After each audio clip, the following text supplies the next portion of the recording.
Now, we're moving to 2009. So you saw pictures previously, historically, in the 1980 timeframe, that the beach was broad and shallow and nice. If you go there today, it's not like that. And that's a problem for us doing any further research. So all of this information now is becoming historically important if we ever need to refer back to Tena Bar information and figure out what's going on. So in 2009, it looked very much the same. So you see kind of the broad, flat beach. Here's another view. That's Jeff Gray, the guy who wrote Skyjacker That Got Away. We were all together on this trip. And you can see it looks pretty much the same. But it's not apparent right there. But as we go here, as you're walking down the beach, you see these things sticking out. And they run all the way down the beach.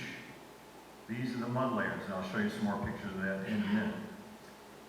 This is a picture of Brian Ingram. Brian came with us on that trip. Unfortunately, we were really hoping he gets out here one year. You guys would all love to meet him. Super nice guy. And we had him reproduce his classic I dug it up on the beach thing from when he was a little kid. So that was kind of fun. This is a fallen tree. Our estimation, we don't know 100%, our estimation is this was the last tree standing from the time that they found the money. And it had fallen over. It's gone, I'm sure now. It was ready to be washed away in the next flood. So we believe this is one of the original trees. So now let's go back and talk about these layers. You can see how much Tena Bar's eroded. At the time they found the money, the sand was right up to the grass. We believe this is probably because they kept dredging the river and throwing the sand up on the beach. So the beach was constantly being replenished. I believe it was 1974 that was the last dredging where they threw the sand up on the beach. And since then, the beach has been eroding to the point where when we got there in 2009, there was about 4 or 5 feet. You can see this compared to Jeff Gray here. They lost a lot of beach. To the point where today they've got rocks on there to prevent further erosion. I haven't seen it myself, but I've seen videos with Eric out there trying to pile drive through the rocks. Bravo. And notice this layer. Right? This is a weird layer if you're walking down the beach. This is a combination of mud and sand. It's not like the regular sand layers. If we keep looking, here's another view of that same one. You see how far down it is from the sand.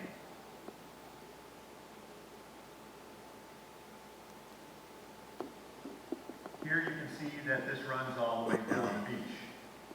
And it was extensive. We walked the beach, and this was clearly something natural, clearly from the past on Tena Bar.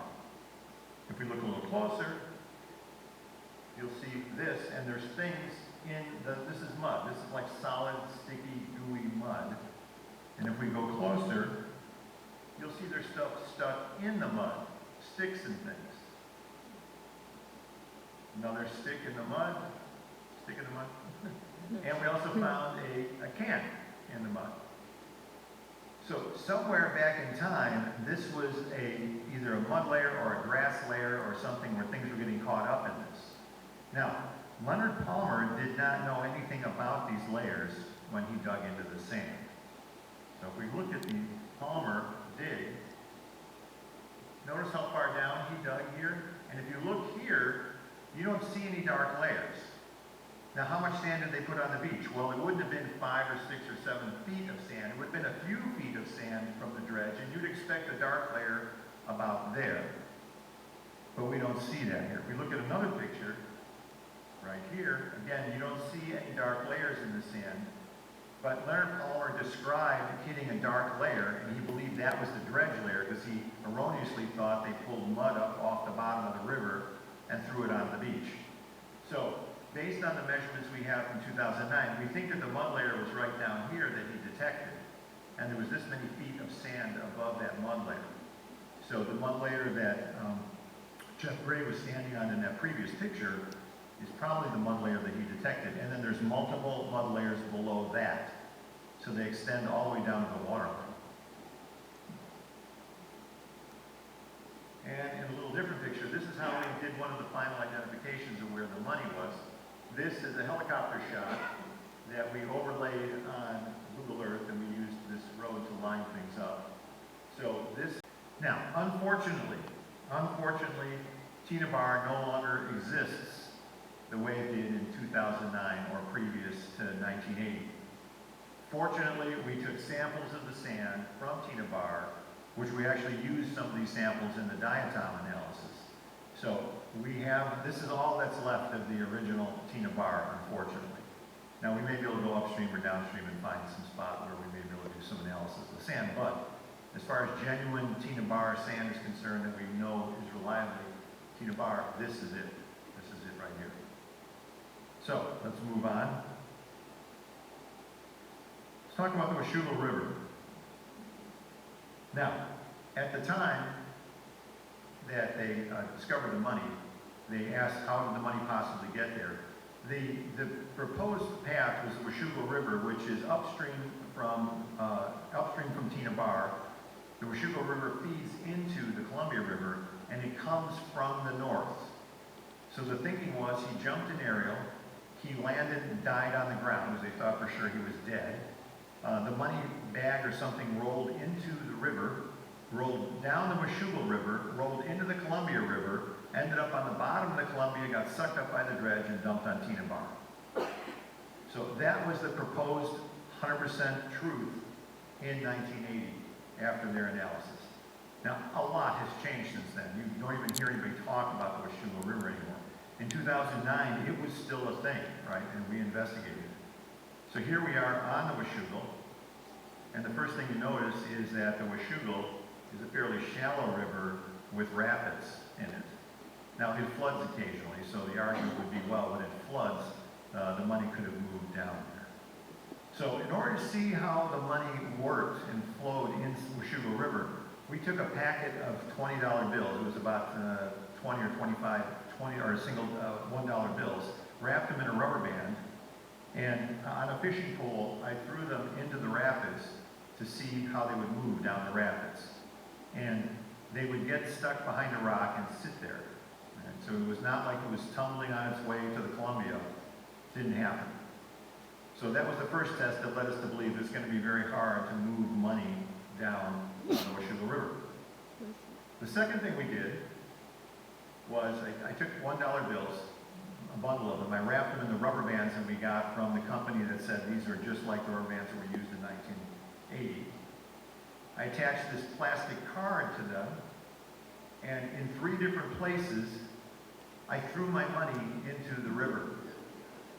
I can't tell you how much crap I took that night at the bar for throwing perfectly good cash into the river. So the first thing was you completely wasted your money, Tom, because you'll never see it again. It will never be there again. At that time, we didn't know exactly how long the rubber bands would last, but my point is you have to do a science experiment if you want to come up with an answer, right? We spend a lot of time speculating, saying, well, it's my opinion that Cooper did X, Y, and Z. All you have to do is go do an experiment, and they can do some pretty hard data, and then you can come in and really hammer somebody who's just got an opinion. So I threw my money in the water, and I got to admit, like months later, I didn't have much hope that the money was coming back. But actually, we did get it back. So we dropped 3 things of money. This is where it all comes out. The rivers flow down here, and they exit here into the Columbia. So after throwing that money in, got this back. A kid who was down in this portion, well, I'll show you in a second, found just this card. And see, there's a reward, $100 if you find this thing. There was no rubber bands, no money, but he found the card, and he called me up, and he told me where it was, where he found it. So we had serial numbers on the card, so we knew where we put it in. So we put it in up here. In 18 months, it went 5.5 miles and ended up here. And there was no cash and no rubber bands. So 5 miles in 18 months. If you extrapolate that out to get up to Ariel and get down to Tena Bar, you're talking years of going through that river. And the rubber bands don't last that long, which we'll talk about in a minute. So, looking at this, this is no longer making any sense. Well, the nail in the coffin on the Washougal theory was looking at Google Earth and drawing a line from Ariel to where the Washougal. So Ariel's up here, The Washougal River is here, and then here's where the money would have exited into the Columbia. Now notice, you've got to climb multiple mountain ranges to get to Ariel. Nobody bothered to check and see if the Washougal River actually went up to Ariel. It doesn't. If you want to move the flight path or move the jump time or all that, then you can make things fit, which is what we love to do in the Cooper world. But the Washougal River is a theory, the Washougal washdown theory, is now practically dead because of science. But I can tell you, back in 1980, it was the thing that the experts said was the actual deal. That was the deal. So science has made some good progress there. So let's move on to the money. As you know, bundles of money were found on Tena Bar. This is one of the FBI shots showing the bundles split open. Back in 2008, I got involved. When I got involved in this thing 14 years ago, I thought it was going to be a 6-month deal. The FBI sent some money, three or four bills for us to examine. And it was really quite the exotic thing to do for the FBI, because they don't normally let people outside the FBI examine evidence, right? Because if I contaminated it or I screwed it up, they wouldn't be able to convict the guy if I did that. But at this point, the case was so old, and Larry Carr, who we have to thank for all being here today, I wish he was here, we'd all give him a standing ovation. He made it possible for us to get the bills. So they sent us 3 or 4 bills, and we were particularly interested in this one because it was all black. It was all black. We theorized that this was the bill that was on the top of the bundle, because we know the sides were all rotted, but all the bills themselves looked pretty darn good, right? They looked pretty darn good. So we thought, well, the top and bottom bills must be really rotted. This is the weird one, right? It looks like crap. This one must be the top one. So that was the first thing we analyzed. And we analyzed it. This black stuff turns out to be silver. Wow, that's completely unexpected. So, big research project now, right? Where did the silver come from? So we looked up the Columbia River, the history of Columbia, what's in the sands, what's in the thing. Turns out there's silver in the Columbia River. Small amounts, but there was some silver mining that was happening upstream. So it was not a far-fetched idea that silver would somehow end up on the bills. But the question is, how did it get there chemically? How do you suddenly coat a piece of fibrous material with silver? It didn't make any sense. And at the time, we were doing things like, it was the National Geographic documentary, and we were saying things about this without really knowing what we were talking about. So in our communications with various people, trying to find out what, one guy we talked to said, you know, back in the day there, they used to use silver nitrate to look for fingerprints on stuff. Well, silver nitrate is the stuff you use to make black and white photos, and it's light sensitive. So you coat a paper with silver nitrate, you go in your darkroom, you expose it, you dip it in the chemicals, part turns black, and that's how it works. So they said, the people we're talking to said the silver nitrate would be brushed onto the material. He said, and the fingerprints would turn black faster than the rest of the material. So they'd be waiting there with the camera. So they'd spread the stuff on. When the fingerprint appeared, they'd take a picture, and within a minute or two, everything else turned black. So when I heard that story, my heart sank, and we went and got a nitrate test from a pool company, right? It's one of the things you can test for. As you can see, if you have a lot of nitrate, you're red. Well, when we tested the bill, we were way in the red, way in the red. So dreams of figuring out where the silver came from, we did heroically figure out where it came from, and it came from the FBI. Thank you very much. So, you know, this is kind of the starts and stops. You know, if you can't take a dead end, if you can't take dealing with a dead end in the Cooper case, you better get out of here right now. Yep. So let's talk about the money. So one of the things, strangely enough, that nobody knew back in 2008 and 2009 when we were doing these experiments, nobody really knew if money floated or not. You know, there was a thought that maybe the money floated on the Tena Bar. You know, nobody did that experiment. So we took a bunch of $1 bills and put them in a tank, in a water tank. And guess what? They spread out. I'll show you the whole experiment. This is the original setup. There's a fish tank here, and we have our scale bar in the back, and we have our camera in the front, and it's looking at the water level through the glass. And in this case, we experiment with the idea that Cooper fell out of the sky and hit the river. If that happened, the money would have become instantly submerged, right? So it would have been submerged, and that's what we did here. We faked a splashdown into the river, and then we let go of the money and we held it in the middle of the tank using a few pieces of thread. So the question was, how long would it float? Would it keep floating? What happens? Well, as I flip through these pictures, you'll see what happens. This happens in about 15 or 20 minutes. Boom.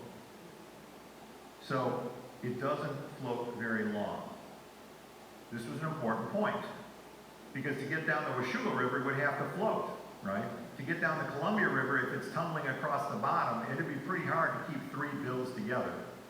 Now, we often invoke some other thing that we have no evidence for, like maybe they were in a bag, something like that. And sure, that could explain keeping three bills together. The problem is we have no direct evidence of that.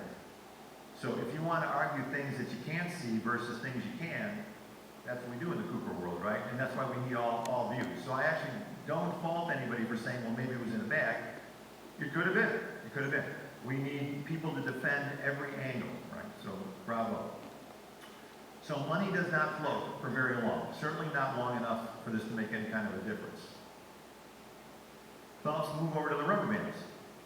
The rubber bands were another question. We know that when Brian Ingram dug them up, they were brittle and crumbled to the touch and fell off the rubber band. So the question was, how long do rubber bands last in the wild? Well, you can argue about that, or you can do an experiment. So here we've got bands stretched out to different lengths, and these are the rubber bands we got from that time period. We submerged them in the water for months, and you can see what happened. After so many days, they rot and they're gone. So rubber bands do not last in the wild more than a year.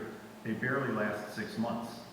So you say, well, you stuck them in the water down by your place in Arizona. No, we also did one out here in Oregon, in the Vancouver area, in somebody's backyard.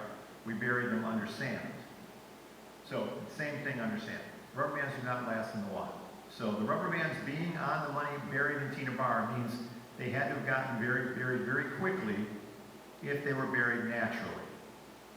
So that tells us that the money was probably buried along with the amount of rotting for a very long time. And then another weird thing happened. Carol Abrazinskis, who was with us on that trip, she collects sand from all over the world, so she collected some Tena Bar sand. When she got home, there was a worm in the sand. So she sent me the worm, it was still alive when I got it. So the question was this worm what bored the holes in the money? Because there's some holes in the money, and we didn't know at the time. So examining this worm, it turns out he doesn't have enough teeth to bore through the money. Still don't know. Now realize this is 2009, and now it's like 13, 14 years later. We buried money in Tena Bar sand. Again, a little package of money. What does it look like today? That's what it looks like today. So there's like 13, 14 years of burial of money in Tena Bar sand. Now, is it a good experiment? No, because it didn't get wet all the time like it would if it was flooded or raining. But you can see it takes quite a bit to degrade that money. But this is an interesting experiment that's still ongoing. I may put the jar outside and let it rain in it and see what happens here for the next decade. And then finally, we did the diatom research, which is subject to a whole other video. I'm not going to go into a lot of detail with it here. But the diatom research showed us what time of year the tie got buried. So or the money got buried. Let's move on to the tie. Cooper's tie. This is a picture from the FBI archive. As you all know, we've got one here, tie clip. And this is the pointy things on the back. Now, what we realize is that the tie clip, the points of the tie clip rubbed gold off onto the tie because we found gold particles in the particle mix on the tie, and they came from this area on the tie. So we know that he was wearing these tie clips for a while because there was other particles. Then what we did was we put the tie under UV light. And when you put the tie under UV light, you see zillions and zillions of particles. You see them all? And notice up at the top here, Oh, hold on a second, back here. Can you put it back, Dan?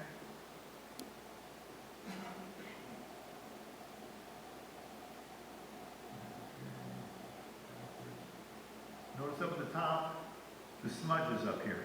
So we analyzed those smudges, and they're match material from a match head. So he would strike a match with his finger, light his cigarette, and put his tie on in the morning. So we know pretty much he was a smoker. Now, the tie is interesting because it has so many particles. So what do we compare that to? We compared it to a tie that was in Boeing for like 15 years. We gave a talk at a titanium convention, and people came out of the audience, and one guy said, you know, I worked at Boeing as an engineer for like 15 years because I got a tie from that time period, from the late 70s, early 80s. He said, it should have a lot of stuff on it. I'm going to send it to you. And he did. It was great. So we have an actual tie from a Boeing engineer. We then looked in, zoomed into it, we fluoresced it, and there's almost no particles on it. Here's another shot of it. There's a few particles on this thing. You can see a couple of them here and there, but the particles he thought should be on there, he thought there should be some fluorescent dye on there, he said there should be grinding marks, etc., wasn't on there. So what does this tell us? That Cooper's tie is special. Typical ties don't have this amount of particles on them. And we know approximately how long he wore it because we know when it was manufactured. You know, it's about 5 years, 6 years of accumulation. So let's talk some more a little bit about the particles. I'm going to go over some of these more interesting ones that we don't normally talk about. This is the particle that started it all. This is pure titanium. It's obviously titanium metal because it looks like a leaf spring with layers. This is what got us going on the titanium. This happened actually in the first hour that we were looking at the stub particle. This is the second particle that came up, and this is a smeared piece of titanium in green. We didn't know what this was until we did an elemental analysis on it. It turned out it was stainless steel. So here we have stainless steel smashed into titanium. So we know these two things are together, and Cooper was there in that place when he got it on his tie. Next thing that shows up is this piece of aluminum, and it's a spiral. It usually comes up with a machine tool, like a drill bit will make this kind of spiral, but this was a very, very small spiral that was stuck on the tie. This was also made of high corrosion resistance material, which titanium was known for back then. So there's two arrows then that point to a high corrosion thing. Chemical factories at the time were switching from stainless steel to titanium because it corroded at a slower rate. Then there was this thing that sent us on a wild goose chase that lent us all the way out to Central Africa. This is it's actually a spore, but at the time we were calling it pollen. So, I keep doing that. Can you flip it back there?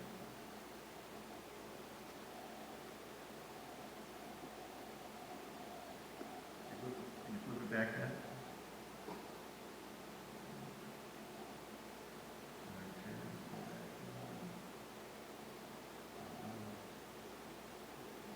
So we were looking for pollen on the tie. Originally when we did the tie investigation, the thought was, we'll find some pollen. If it's from pine pollen, it'll be from the Northwest. If it's palm trees, it'll be from Florida. And we spent months researching this. This looks like a pollen from an impatiens flower. And it turned out impatiens are very species localized. So you can have one species here and another one down in San Francisco. So we got pretty excited. That eventually led us to East Africa because it looks also like pepper pollen. At the end of the day, we found out fingerprint powder. Again, this is another thing that comes back to haunt us.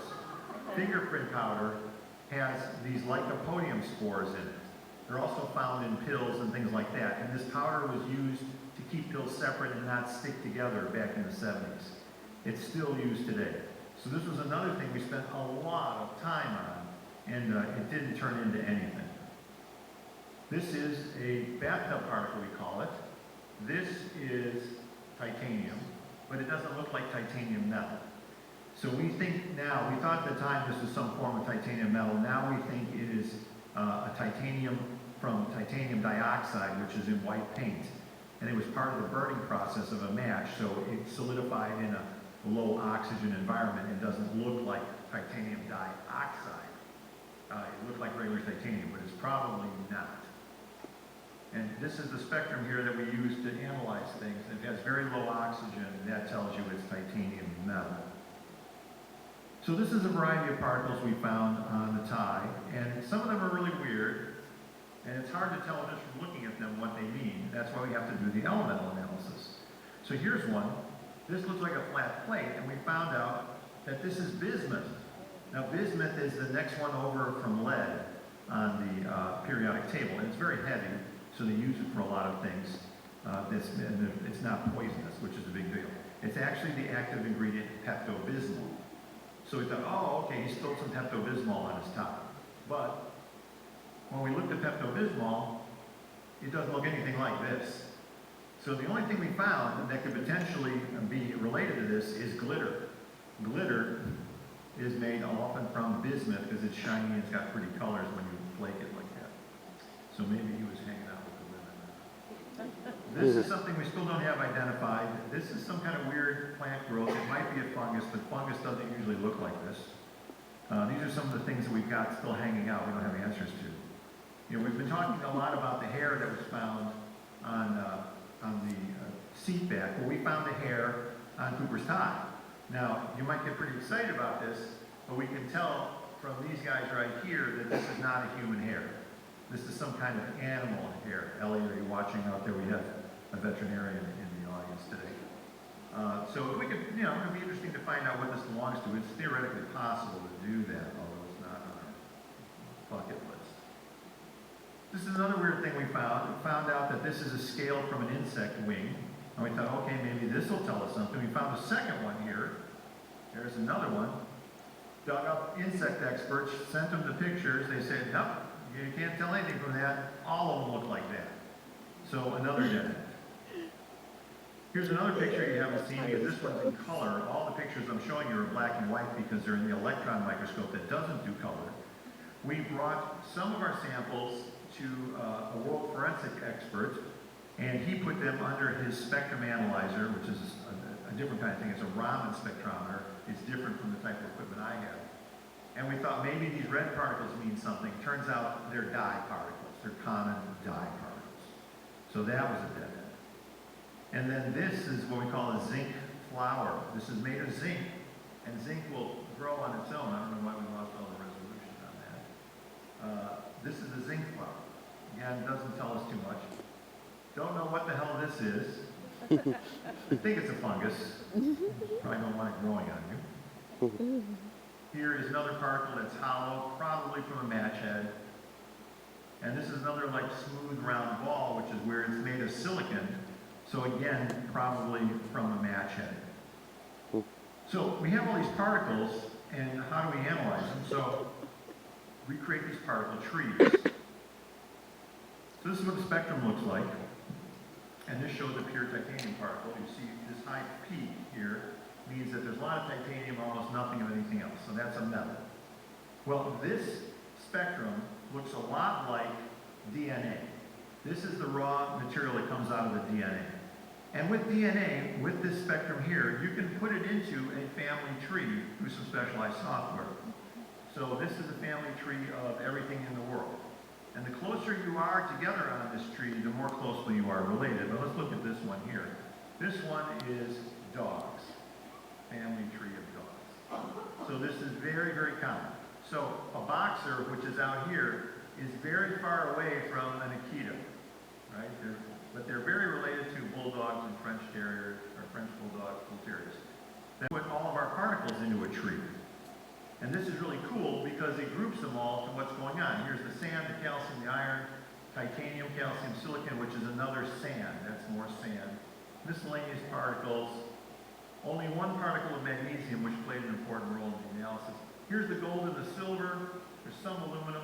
A lot of chlorine, which was sent us on a chase looking for types of palladium, titanium manufacturing. Lots of salt. That's another story on the salt. And here's the titanium up here. So we could tell a lot of stuff about this, and this is how we grouped it, knew what we were looking for. We were looking for high salt, high chlorine, high titanium. These are some more particles that we analyzed using a different method. Again, this turned out to be relatively common. Here's the salt family tree. The salt family tree, here's all the salts you eat. So if you found salt on the tide, the first thing you think is, oh, he was eating French fries, right? That's what I thought. Here's everything you can buy in the store. Here's the Cooper salt in blue, and it relates to industrial salt from sponges, from titanium sponge.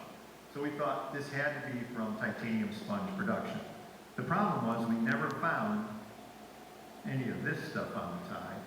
This is what titanium sponge looks like under the microscope. We never found any of this on the tide. So while we found a lot of salt that looks like it came from titanium production, we did not find this. So it kind of dead-ended that at the moment. And then the Boeing tide that I showed you, the guy from Boeing, absolutely no connections. Could not find any connections from Boeing to the Cooper tide. Wasn't enough particles on the Boeing tide. So then Josh Gates comes along and he says, well, what if we could spend some money and do some analysis? What would you do? I said, I would take it to a lab that's got an automated process to look for and identify the particles. They thought they were going to have to spend some money. Macron volunteered to do it. Macron is in Chicago. Everybody who's in the business knows these guys well. They analyzed the Shroud of Turin. They have a 50-year history. The original Macron guy was historically famous in the laboratory world.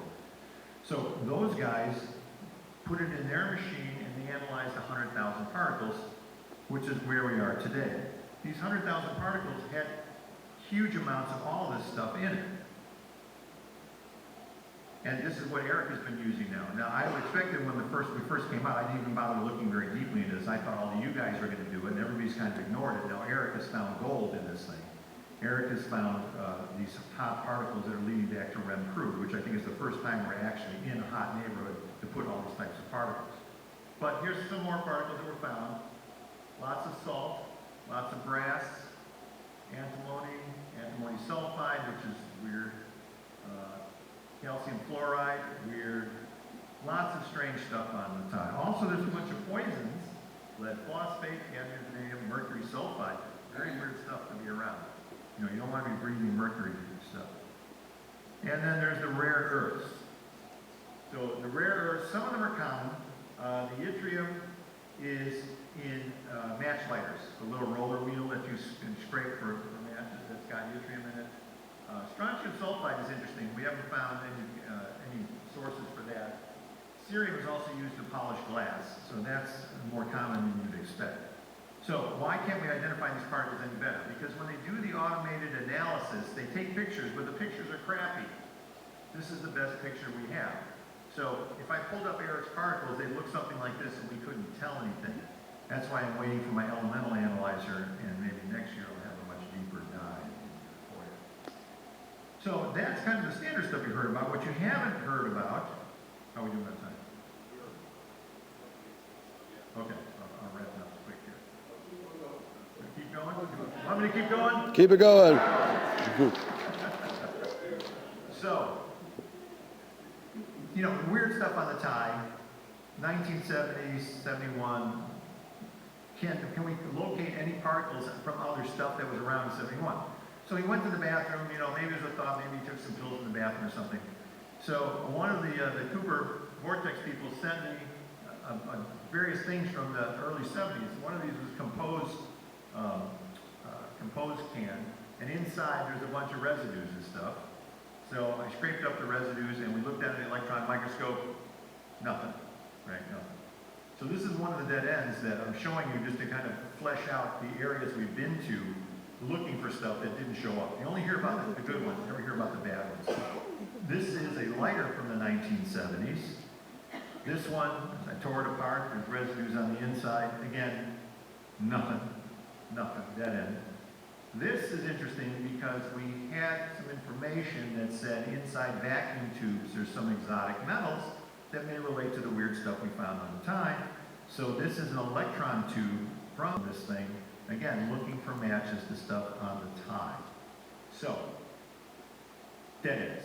But this is a lot of work to get to the dead ends so we know it doesn't exist. So, we started out with the question, can science catch D.B. Cooper? Well, you can see from what I've shown you that things were 100% true in 1980 are almost completely dismissed today. We now have particles from the tie that they didn't have that locate him into a very small area of people, maybe 1,000, 2,000 people at the most. Whereas in 1980 or 1971, he was anybody in the country that was white in middle age. We've got a very narrow pool to look for now, so the fence is getting smaller and smaller. We're roping the guy in. So I was hoping Larry was going to be here, and I was going to give him a big up, but this is the things that have happened based on science, things that we know now. So, based on time, I want to give Larry Carr a big thanks and acknowledge all the people that helped on this, and if we got time, I'm happy to answer questions.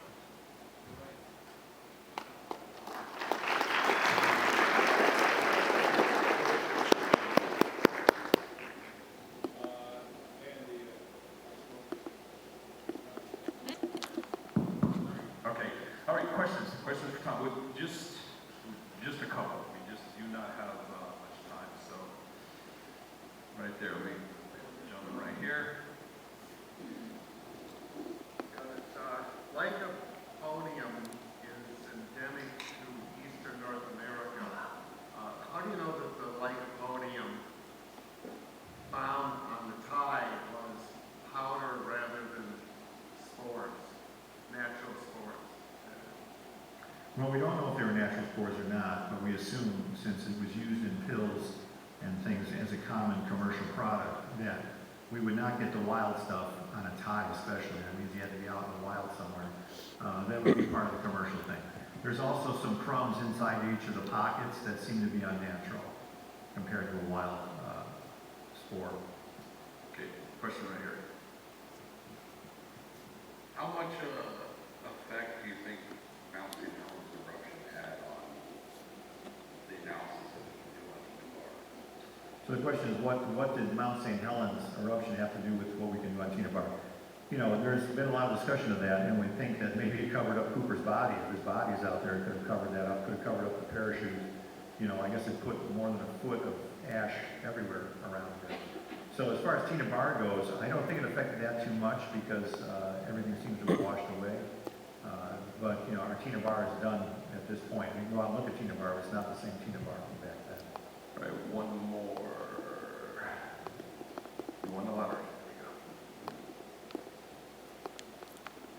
I heard Larry Carr talk about the FBI analysis on the tie testing for fingerprints. Did that affect the titanium particles on the tie? It would not affect the titanium particles because if there was titanium dioxide in the fingerprint material, we could sort that out from titanium metal. So they would not use titanium metal in a fingerprint powder. One of the problems we had with the FBI analysis was that they didn't come up with anything. They didn't report that there was a zero return on this experiment.